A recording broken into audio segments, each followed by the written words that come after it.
Today on Across the Fence, we're at the Eastern States Exposition, the Big E in Springfield, Massachusetts, the largest agricultural fair in New England. Good afternoon, everyone, and thank you for choosing Across the Fence. I'm Will Michael, joined by my Across the Fence colleagues, Keith Silva and Rebecca Gallen. We've made the trip down about 3 hours down Interstate 89 and 91 to West Springfield at the Big E. And during our visit here, we're going to learn about some of the history of the Big E and learn about some of the young Vermonters participating in 4-H. But we begin with what this fair is all about, agriculture. And in this case, Vermonters that are hard at work getting Vermont food and other ag products to millions of customers all over New England.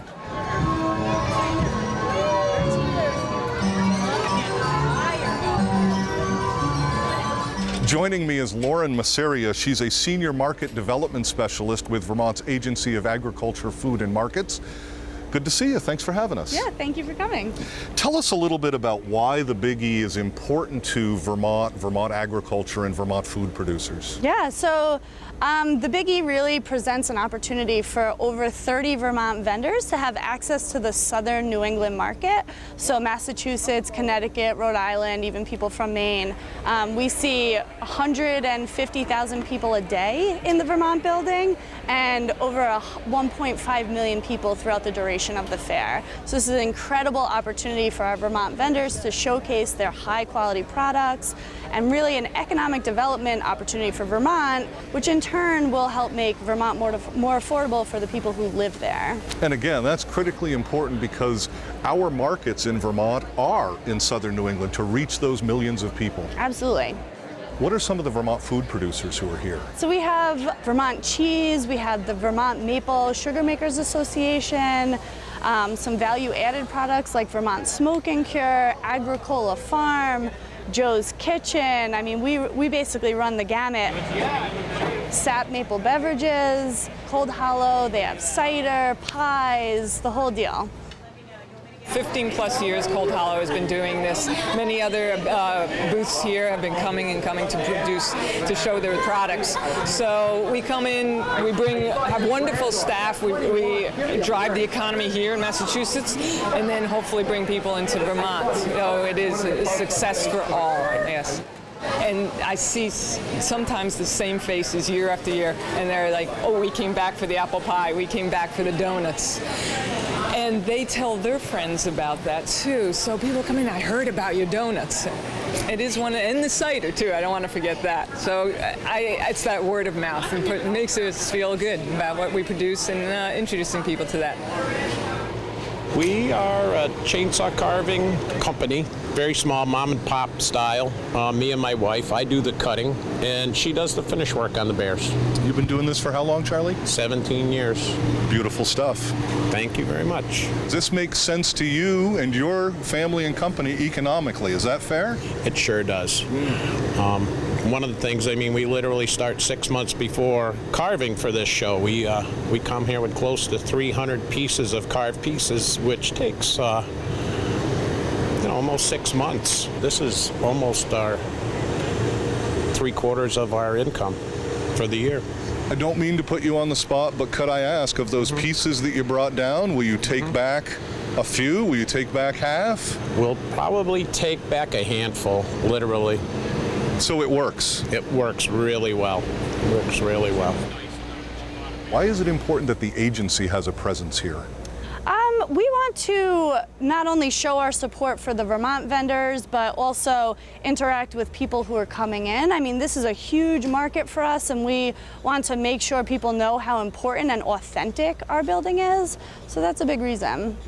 What do people say when they visit this Vermont building? They love it. They love the Vermont building. We have some returning customers who are always stopping for their apple pies. They're always coming for their butter crunch. They're checking out the carvings from Bear's Den. So we have people who come every year just to visit the Vermont building, and they love the authentic experience that it provides. It has been a pleasure to visit with you. I want to thank you very much. We have some other things that we're going to accomplish while we're here at the Big E.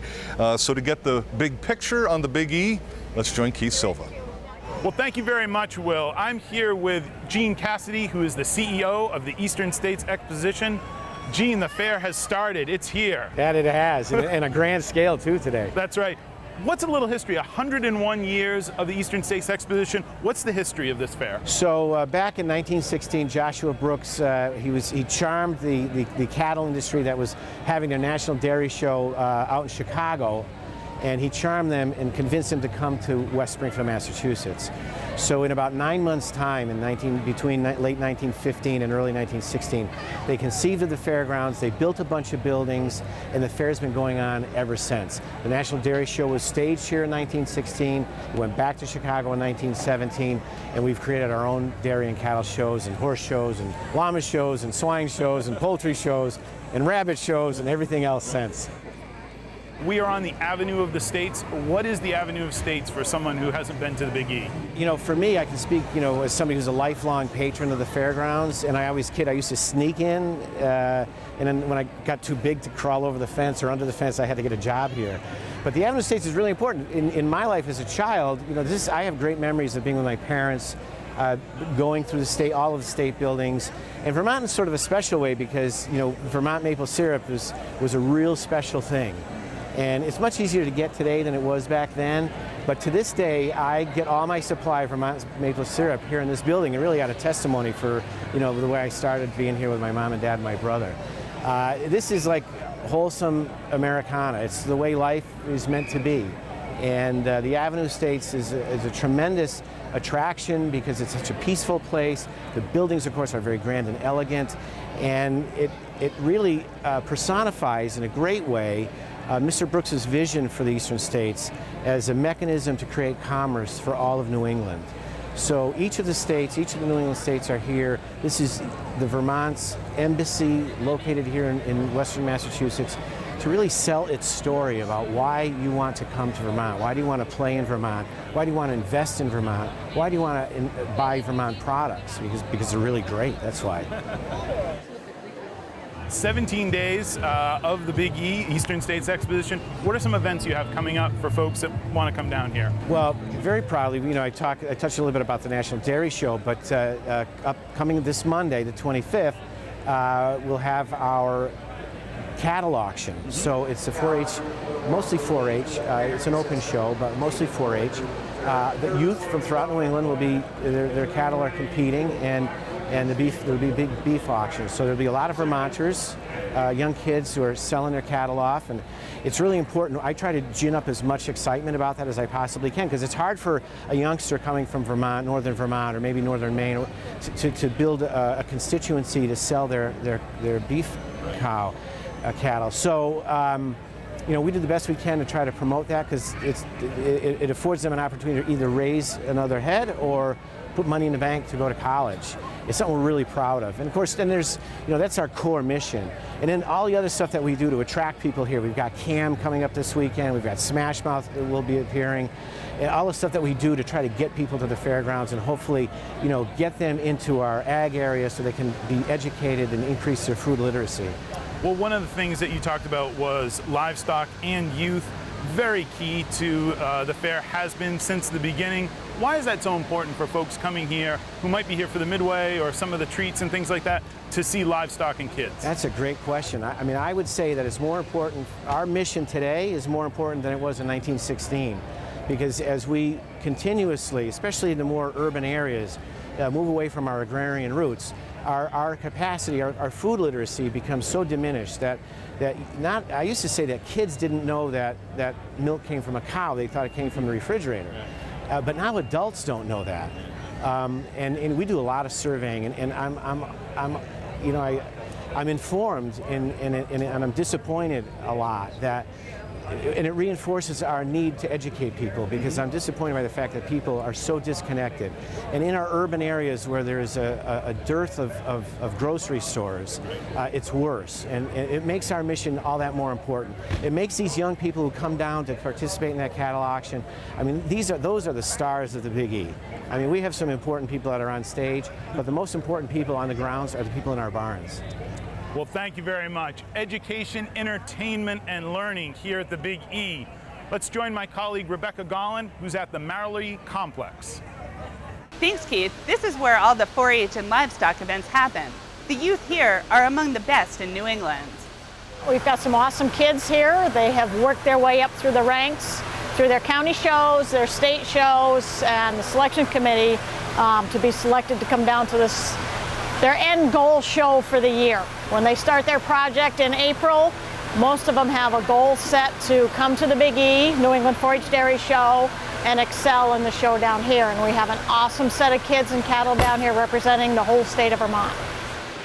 We've got from Holsteins milking age on down to spring calves, brown Swiss, Guernseys, Ashers, milking shorthorns, and Jerseys. It's part of the life skills of 4-H that we're teaching them. They have a lot of decisions to make on how to feed their animals to get to this point, how to work with clipping them, on leading them, presenting them, showing them. So it's a lot of skills they get to learn to get to this point and in the 4-H world to progress on as adults out in the real world. I just love to watch the kids to see how they've progressed from when they've started at their county shows and what we've taught them at different county events that we all host. It's all a learning process. There's one young man here that his goal this year is to be the champion senior showman. So if he accomplishes that, that's great. I have my Asher spring calf here, and she'll show tomorrow in confirmation, and we'll show tomorrow or on Sunday for showmanship. So her name is Bianca. She was born in March. She's an Asher, which is a red and white breed, and she she got third in her class at the state 4-H show, and she got junior champion at our local county show. So we'll see how she does tomorrow. My calf was Juliet. I got her mother 2 years ago after one of my other ones couldn't calve in, and I've showed her mother and I showed her this year. I kind of just show the daughters from the mothers that I have. She has her own personality sometimes, but she's fun to work with because every day is different.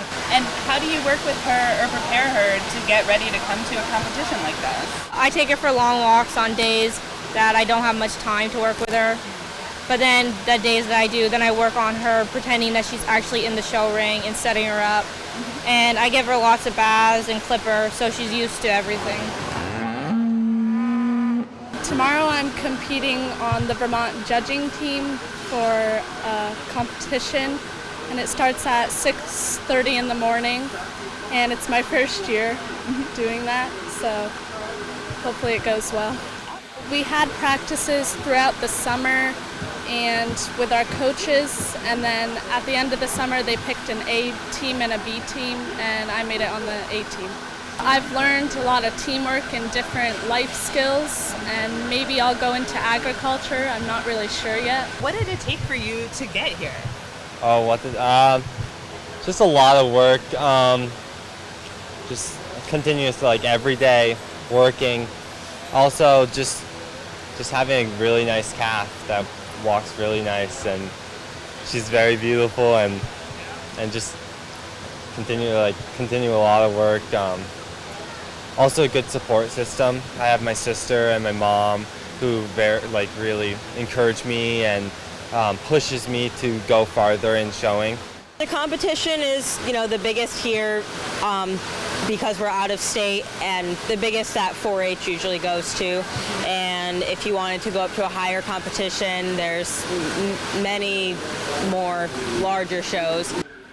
I think it gives you some important skills for later in life, and a big one is just responsibility. And coming here as someone who's been here for a few years, we get to teach the younger kids what it's like and how they're, what they need, what responsibilities they need to take on, and what it's going to be like for them when they're older here.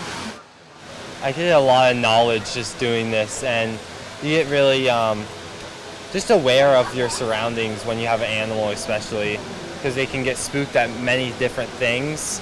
So you're always looking for things that might scare the cows. So I think that's really what I took away a lot from this experience.